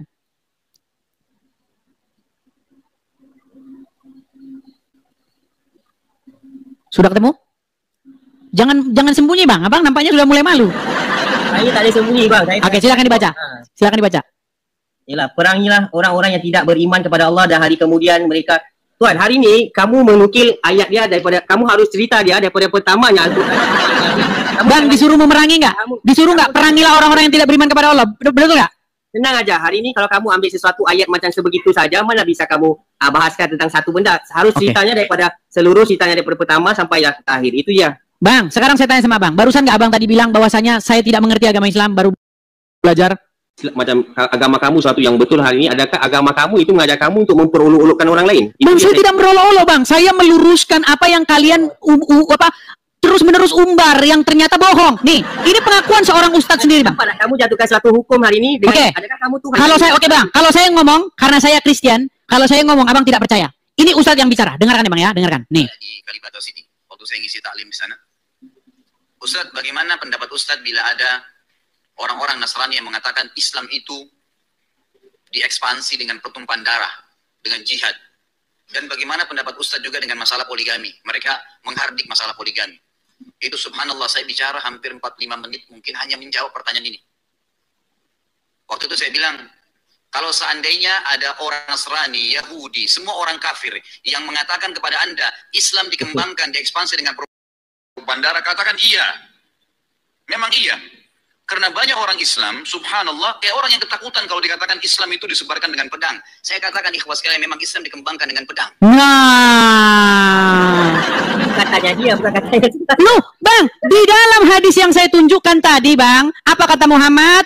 Aku diperintahkan untuk memerangi manusia, betul? Memerangi manusia karena apa? Sampai mereka mengucapkan syahadat. Kalau mereka mengucapkan syahadat, maka nyawa darah mereka tidak akan ditumpahkan oleh Muhammad, betul? Bang, kurang bagaimana lagi? Makanya tadi Abang saya suruh baca, Bang. Makanya Abang tadi saya suruh baca. Coba, gini aja lah. Coba Abang bacakan. Coba Abang yang bacakan yuk. Saya menghormati kamu, kamu hormati agama kita juga hari ini. Bang, saya bukan masalah menghormati. Karena saya menghormati, makanya saya mengungkapkan apa yang Islam ajarkan. Saya tidak mau bohong-bohong, menutup-nutupi ajaran agama Islam. Sesuatu yang kamu mengambil daripada sini. Oke, Bang, coba nih ya. Nih, saya, nih Bang. Saya, nih Bang ya. Nih Bang, saya diperintahkan. Coba Abang baca dah. Coba Abang yang baca. Jelas saya diperintahkan itu masa apa? Ceritanya pasal apa? Adakah dalam zaman sekarang? Oke lah Bang, oke lah. Karena Abang pun orang yang suka berbelat-belit, karena Abang pun orangnya juga tidak mau mengungkapkan kebenaran. Jadi saya mohon maaf Bang. Jadi gini Bang. Sama-sama Tuan. Saya belum Selama ini apa yang didengar oleh orang Islam tentang agama Islam itu tidak utuh, Bang. Makanya saya ini di sini hadir di tahun 2025 ini hadir untuk membuktikan agama Islam itu sebenarnya seperti ini. Ya? Seperti itu, Bang. Jadi begini, Bang. Pesan saya terakhir begini, Bang. Apa yang Yesus katakan? Jika orang berbuat jahat kepada kamu, janganlah berbuat jahat balik kepadanya. Artinya begini, Bang. Kalau kamu hanya berbuat baik kepada orang yang berbuat baik kepada kamu saja, apakah upahmu? Apakah kelebihanmu? Yalah, buat dengan nilai taklah Tuhan, benar. Nah, apa kata Yesus lagi? Jikalau Intinya inti ajaran Kristen itu begini bang. Kalau orang berbuat jahat kepada kamu, jangan kamu balik berbuat jahat kepada dia. Tetapi apa? Balaslah kejahatan yang ditimpakan kepada kita itu dengan kebaikan. Itu ajaran Yesus bang. Sama lah Islam. Oh Islam nggak seperti itu bang. Ini abang ini. Mau saya tunjukkan lagi ayatnya. Kalau Islam sudah aja untuk memerangi. Bang, janganlah menyamakan Islam dengan Kristen, Bang. Jangan menyamakan, Bang. Saya tidak samakan, tapi itulah ajaran Islam hari ini. Nggak ada, Bang, ajaran Islam kayak begitu, Bang. Nggak ada. Abang jangan berdusta, Bang. Nggak boleh, Bang. Saya tidak berdusta. Oke, saya akan tampilkan kepada Anda. Di akhirat nanti, apabila apa saja yang kamu katakan itu adalah dusta atau tidak. Baik, saya jangan di akhirat, Bang. Nggak perlu nunggu akhirat. Sekarang. Coba ya, Bang ya. Abang bacakan ini. Ini Quran bukan? Ini Al-Quran? Ya.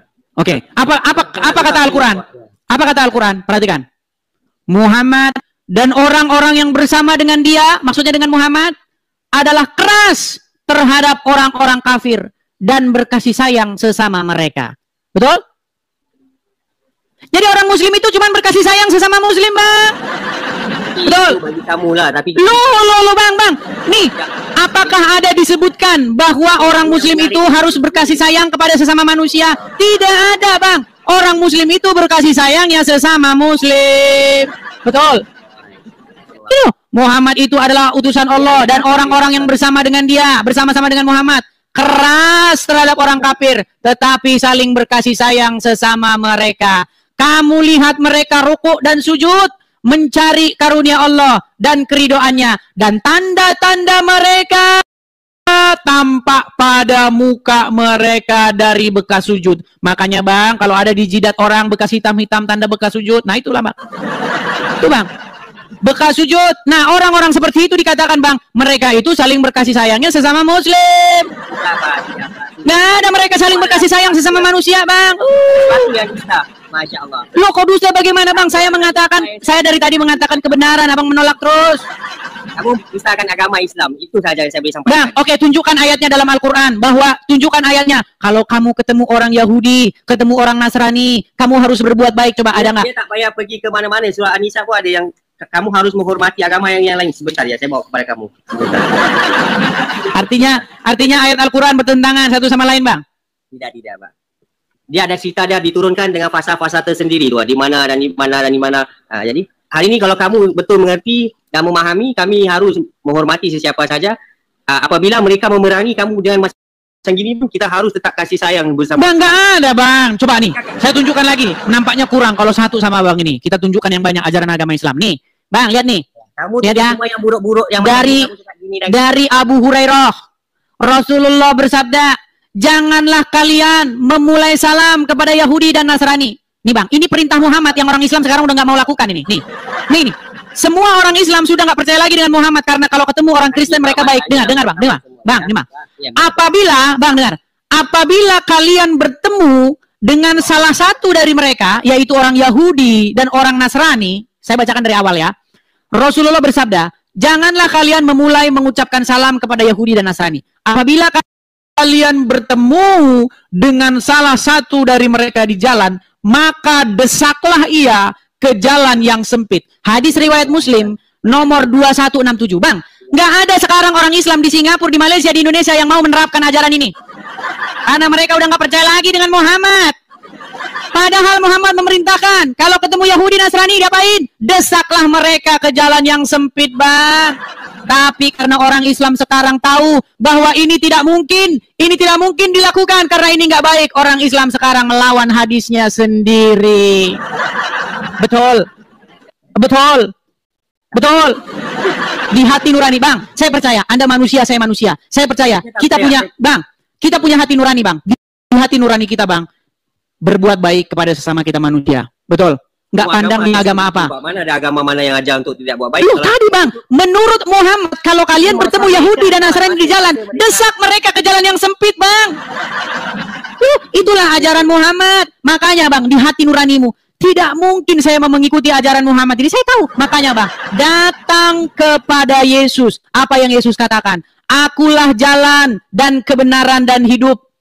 Barang siapa yang datang kepadaku, maka dia akan mendapatkan hidup. Yesus naik ke sorga. Akulah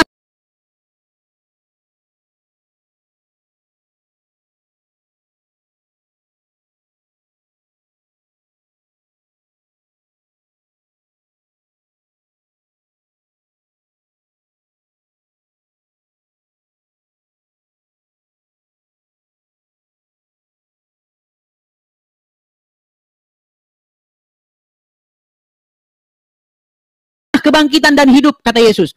Yesus naik ke surga.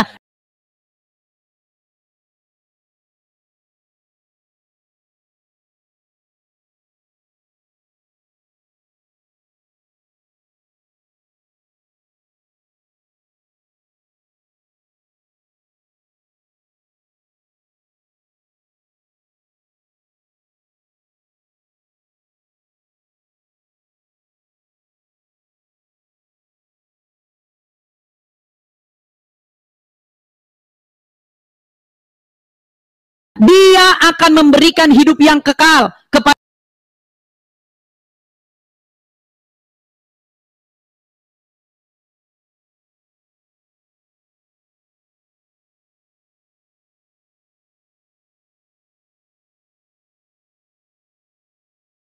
setiap orang yang mau mengikut dia. Adakah Yesus penyampai? Bang, sekarang saya tanya, Bang. Yesus adalah penyampai, bukan? Iya, betul. Yesus penyampai. Siapa bilang Yesus bukan penyampai? Bang, saya sudah bahas itu berulang-ulang, Bang. Kata Tuhan, Bang, kata Tuhan di dalam bahasa Arabnya itu adalah Rob. Dan umat muslim percaya Muhammad juga Rob. Allah juga Rob, Bang. Bagaimana? Tapi Robnya Muhammad itu bukan berarti dia itu Allah. Sama, Bang. Yesus itu Tuhan, bukan berarti Yesus itu adalah bapaknya sendiri. Bukan. Tuhan itu gelar, maksudnya Tuhan. Tuhan, Tuhan. Gelar, Rob, maksudnya. Lord, bahasa Inggrisnya. Gusti, bahasa Jawanya. Seorang atau sesuatu yang kepadanya kita menghormati. Seseorang yang kepadanya kita tunduk patuh. Bapa di surga itu juga Tuhan. Bapa di surga itu juga Tuhan. Tidak, Tuhan kita. Mana bisa mungkin? Nah, ini Anda ini bagaimana? Sekarang begini. Sekarang begini, Bang. Bang, dengar dulu, Bang. Gini, Bang, ya. Gini. Kalau Anda mengikut Muhammad, Anda menjadi seorang yang mengikuti, mohon maaf nih, jenazah di dalam kubur. Betul atau tidak? Betul atau tidak? Mengikuti Muhammad? Sekarang saya tanya, betulkah Muhammad itu pemimpinmu? Iya, benar. Betulkah Anda dipimpin oleh Muhammad? Umat Muhammad. Oke. Muhammad ada di dalam kubur, betul? Iya, benar. Oke. Saya, Bang, saya tidak akan menyerahkan diri saya, hidup saya dipimpin oleh orang dalam kubur, Bang. Saya tidak mau menyerahkan kehidupan saya ini dipimpin oleh orang mati. Saya mau hidup saya ini dipimpin oleh firman Tuhan yang datang ke dunia menjadi manusia, namanya Yesus. Kamu yakin nggak bisa? Iya, saya mau dipimpin oleh Yesus. Saya nggak mau dipimpin oleh orang dalam kuburan. Kamu yakin Al-Mahdi itu akan timbul nggak? Yakin? Baik. Saya tanggapi lagi. Ini saya punya ini gambar bagus ini. Udah pernah saya bahas ini. Dulu saya pernah bahas ini dengan seorang muslimah dan banyak yang mengkritik muslimah itu katanya. Oh, gimana Anda ini begini. Oke, baik ya. Ini Bang ya, saya tampilkan ya Bang ya. Nih Bang, Anda percaya bahwasanya Nabi Isa atau Anda percaya sebagai Yesus, walaupun Isa itu sebenarnya adalah Yesus palsu. Gini, Anda percaya bahwa sosok Isa akan datang kembali, betul? Benar. Dan membunuh Dajjal, betul? Benar. Oke, sekarang saya tanya, apakah siapa Nabi terakhir, Bang? Muhammad. Betulkah setelah Muhammad akan datang lagi seorang Nabi? Bukan Nabi, tapi Al-Mahdi. Berarti Isa bukan Nabi lagi? Udah pensiun dia? Dah, dia memang Nabi lah, betul. Loh, katanya tadi bukan Nabi, bagaimana? Kamu tengok susunannya dia turun kan? Nabi Bang, saya ulangi sebentar, saya ulangi pelan-pelan Bang ya. Pelan-pelan ya Bang ya, pelan-pelan. Anda percaya bahwa Muhammad itu Nabi terakhir? Benar. Benar. Anda percaya bahwa setelah Muhammad akan datang lagi seorang Nabi namanya Isa? Ya, yang pernah dinaikkan ruhnya ke atas. Oke, berarti siapa Nabi terakhir? Nabi Muhammad. Enggak.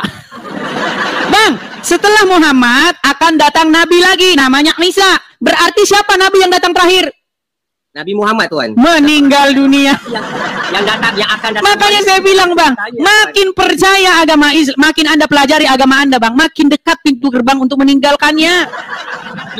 Coba, Bang, kita pakai logika, Bang. Bang, sebentar, kita pakai logika ya, kita pakai logika. Kalau pakai logik memang macam gini, gini, Muhammad Nabi terakhir. Muhammad Nabi terakhir? Ya, benar. Setelah Muhammad tidak ada Nabi lagi, betul? Benar. Oke, setelah Muhammad akan datang Nabi Isa nggak? Segala Nabi. Oke, setelah Muhammad akan datang Nabi lagi nggak namanya Isa? Datanglah. Berarti siapa Nabi terakhir yang datang? Bukan pasal Nabi terakhir yang datang. Nabi Isa tuh dia diturunkan dengan Taurat, dengan Injil. Nabi Muhammad. Meninggal dunia. Oke, Isa datang sebagai Nabi nggak? Saya tanya. Datang sebagai Nabi, tapi penutup bagi segala Nabi. Iya, artinya siapa berarti yang Nabi yang datang terakhir? Nabi yang terakhir? Meninggal. Yang datang Nabi Isa lah, tapi yang terakhir. Iya, berarti Nabi yang terakhir siapa, Bang? Kalau begitu?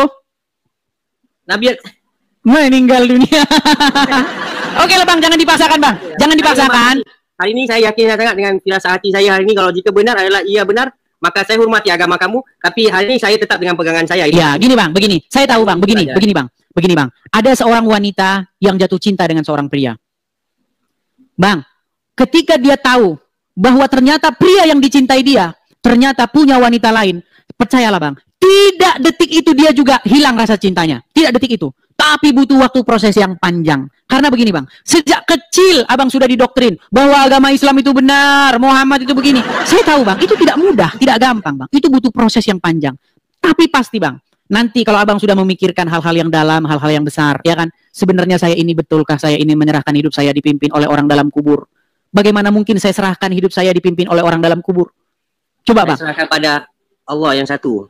Tapi Abang kan dipimpin oleh orang dalam kubur tadi dibilang. Ya, sekarang saya tanya, Abang dipimpin oleh Muhammad betul? Abang dipimpin oleh Muhammad betul? Agama yang sempurna yang terakhir itu dia Tuan. Bang, kita tidak bicara klaim. Gini Bang, kita tidak bicara klaim. Kita tidak bicara hal-hal yang bersifat dogma, hal-hal yang bersifat subjektif. Karena itu debat kusir Bang. Islam agama yang benar. Islam agama yang benar karena orang Islam bilang agama Islam benar. Ini namanya sirkular Bang. Abang tahu circular reasoning? Tahu? Matahari cycle bin tahu cycle bin. Ya, ini cycle bin ya. Artinya Abang itu gini. Quran benar karena Quran bilang bahwa Quran itu benar. Ini gimana? Quran benar karena Quran bilang bahwa Quran itu benar. Nah, ini namanya lingkaran. Lingkaran kesacatan logika. Bukan begitu pola berpikir kita, Bang. Bukan gitu cara berpikir kita. Kita berpikir secara logis, Bang. Kalau Quran bilang makana Muhammadun aba ahadim mir rizalikum walakin Rasulullah wa kataman nabiin. Tahu itu ayat itu? Tanya Tuan satu benda. Hari ini Tuan rasa duduk on kipas rasa angin tak Tuan? Saya nggak pakai kipas di sini Bang. Kalau saya kena kipas saya sakit. Jika kamu ada kipas kamu rasa angin nggak? Ya. Tapi kamu nampak lihat angin nggak? Nggak bisa. Tidak. Sama itu kepercayaan itu pada Tuhan yang Maha Satu yang itu yang menghidupkan. Bang, gini. Besok akan kita bahas tema besar kita. Apakah Allah itu benar-benar ada? Gini Bang. Begini Bang ya. Di dunia ini, saya belajar Bang, belajar agama-agama. Di dunia ini itu ada kurang lebih 4.000 macam agama di dunia ini. Dari 4.000 agama itu, ada banyak ilah-ilah, ada banyak Tuhan-Tuhan dari macam-macam agama itu. Saya pelajari Bang, ternyata hanya ada 2 Tuhan sebenarnya. Ada 2 Tuhan. Pertama, Tuhan yang berasal dari pikiran manusia. Jadi manusia ini, dengar Bang, dengar. Tuhan yang berasal dari pikiran manusia, yaitu Tuhan yang diciptakan oleh manusia. Dia bikin, manusia itu ngarang Tuhan, Bang. Iya, dia ngarang Tuhan. Dia pergi ke sebuah, sebentar Bang, dia saya ceritakan Bang. Dia pergi duduk-duduk di bawah pohon. Lalu dia berpikir, oh, Tuhan itu begini. Dia itu begini, dia itu begitu. Nah itu. Tuhan yang diciptakan oleh pikiran-pikiran atau hayalan-hayalan manusia. Nah itulah, banyak agama-agama seperti itu. Dia ngarang Tuhan mereka sendiri. Dia menciptakan Tuhan mereka sendiri. Karena memang Tuhan tidak pernah berfirman kepada mereka. Tuhan tidak pernah berbicara kepada mereka. Yang kedua, ini Tuhan yang benar. Tuhan yang menyatakan dirinya bahwa dia ada. Itu Bang. Jadi kalau Abang mau ikut Tuhan yang diciptakan oleh manusia, nah itulah agama Abang itu. Tapi kalau Abang mau ikut Tuhan yang menyatakan dirinya bahwa dia ada, jadilah Abang orang Kristen. Tidak ikut akan, Yesus. Tuhan. Hari ini hati kami milik Allah. Nah, ya Abang masih bersikeras. Tidak apa-apa lah. Oke lah Bang, karena Abang masih nggak apa-apa Bang. Intinya kami berlapang dada, terima kasih kerana adanya perkongsian dan sebagainya. Sesuatu ilmu yang mungkin menjadi manfaat bagi setiap yang lihat dalam inilah. Untuk saya tetap dengan pendirian saya, insya-Allah lah. Hari ini apa saja perjalanan saya, itulah dia. Oke lah, baiklah. Ya intinya bukan sekarang. Saya percaya Bang ya. Kadang-kadang orang itu tidak menerima sekarang, bisa saja Abang menerimanya 1 tahun, 2 tahun, 3 tahun, 10 tahun, atau 20 tahun lagi, kita tidak pernah tahu Bang. Ya Bang ya. Jadi itulah seperti itu Bang, diskusi kita malam hari ini. Semoga ya menjadi wawasan bagi para penonton dan juga bagi Anda, gitu Bang ya. Ya, baik. Oke, terima kasih Bang. Terima kasih Bang Official Only. Sampai kita. Baik teman-teman yang dikasih oleh Tuhan, kira-kira apa respon teman-teman ketika mendengarkan hal yang sudah kita putar? Luar biasa ya kan? Ini merupakan reaksi yang sangat bagus terhadap apa yang dipertanyakan seorang santri kepada profesor yang saat ini mungkin sedang ingin belajar. Kalau orang ingin belajar dan berilah pelajaran yang baik sesuai keilmuan dan kajian-kajian yang bertanggung jawab apabila dipertanyakan soal kitab suci atau Alkitab atau Quranmu begitu. Ini pesan untuk semua orang. Kalau ditanya, berikan argumentasi, bukan hanya modal keluar dari mulut, tetapi harus sesuai fakta yang ada begitu teman-teman. Nah, kalau kita mendengar dengan baik teman-temannya, hanya membuat kita tertawa, apalagi saya gitu ya. Seorang profesor harusnya ilmunya itu melambung begitu, melambung dalam arti tinggi gitu ya, karena mendapatkan profesor begitu ya. Aduh, saya juga tidak terlalu ingin mengomentarinya terlalu dalam soal keprofesorannya itu ya, karena saat ini juga menjadi seorang sarjana, master, doktor, profesor dan lain sebagainya itu bisa dicapai dengan modal uang, tidak perlu kuliah atau lain sebagainya begitu ya.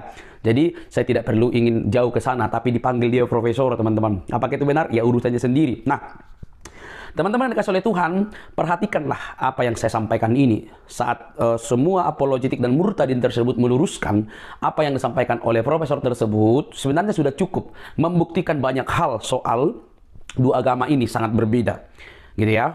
Murtadin ini sudah tidak jarang untuk kita dengar. Dan lumayan dia pengertiannya terhadap Alkitab dan juga terhadap Quran yang dulu dia imani.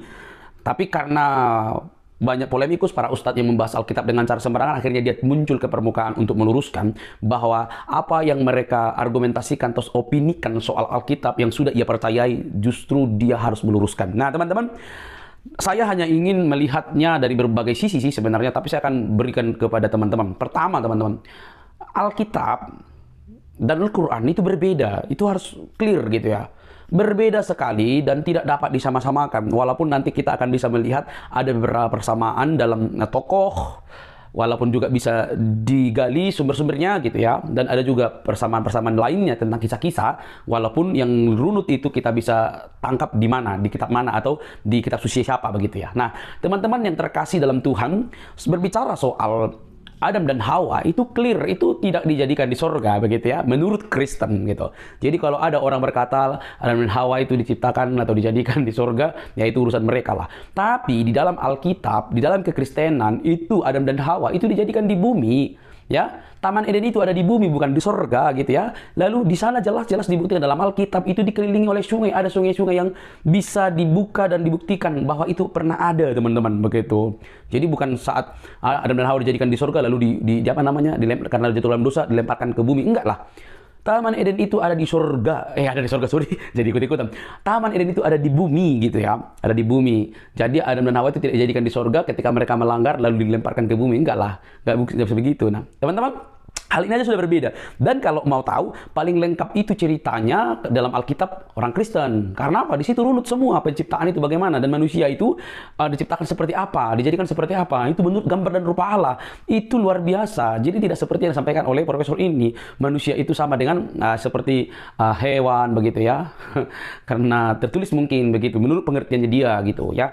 Jadi yang lengkap itu menurut data yaitu Alkitab menjelaskan bagaimana Taman Eden itu ada di bumi dan Adam dan Hawa dijadikan di bumi oleh Allah gitu ya. Paham? Jadi kita tidak perlu mencari fakta-fakta di luar yang lain gitu karena sudah lengkap di Alkitab begitu. Itu kalau pandangan iman Kristen. Tapi kita lihat dari pandangan profesor ini teman-teman. Ketika ditanyakan seorang santri justru ke sana kemari jawabannya gitu ya. Nah, di saat seterusnya, akhirnya dia untuk memvalidasi argumentasinya, dia mengutip ayat Alkitab. Kalau saya sebagai orang Kristen, ini poin kedua, kalau saya sebagai orang Kristen, untuk memvalidasi kitab suci yang saya yakini benar, saya tidak mungkin memakai kitab orang. Contoh, ya, saya kasih argumentasi terbalik.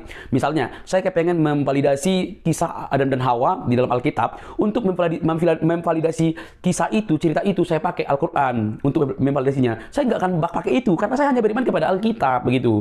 Saya percaya kepada Alkitab. Nah, profesor ini sedang bermain-main di situ. Dia memberikan sebuah argumentasi dari Quran tentang Adam dan Hawa dan lain sebagainya itu, lalu dia memvalidasinya dari Alkitab. Ini kan sudah berbeda dan kisahnya juga berbeda. Jarak antara Alkitab dan Quran juga berbeda. Lalu di mana nyambungnya? Makanya sampai sekarang bingung dia santrinya gitu ya.